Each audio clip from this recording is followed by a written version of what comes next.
Grabe talaga ang mga hustle play na ginagawa ni Cam Reddish balik starting SG na ulit ng team. 8-2 ang record ng Lakers pag starter si Cam Reddish.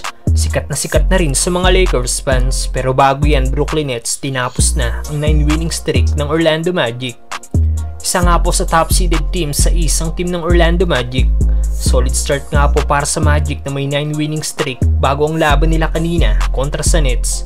Pero bigo nga po ang Orlando na ma-extend ang kanilang winning streak sa 10 matapos sa talunin at tambakan sila kanina ng Brooklyn Nets sa skora 129-101.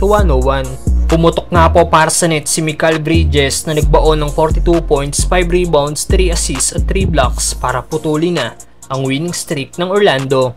Leading naman para sa Magic sina Franz Wagner at Cole Anthony na may tig 20 points. Almost triple-double naman si Paolo Banchero na may 19 points, 10 rebounds at 8 assists.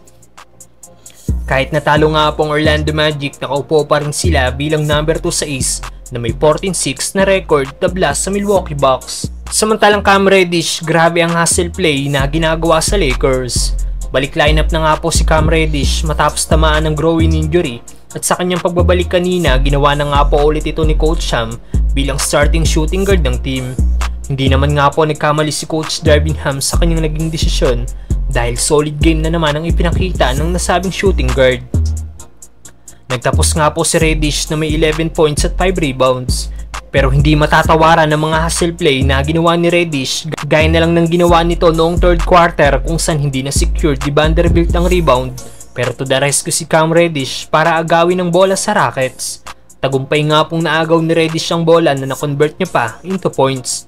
At noong fourth quarter after ng miss free throw ni Lebron, naagaw nga rin po ni Reddish ang bola kay Dillon Brooks. Na kahit pa out of bounds na siya, nagawa pa rin niyang ipasa ang bola kay Jackson Hayes. Nakalaunan ay nagawa niya ulit ng puntos mula sa isang end one.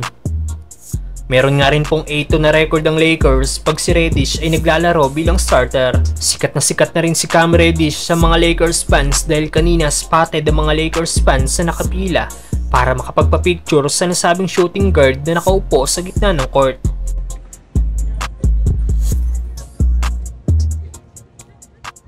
Para naman sa kakabalik lang na si Jared Vanderbilt, hindi nga po muna ito ginamit ni Coach Sham bilang starter at pinaglaro ito off the bench.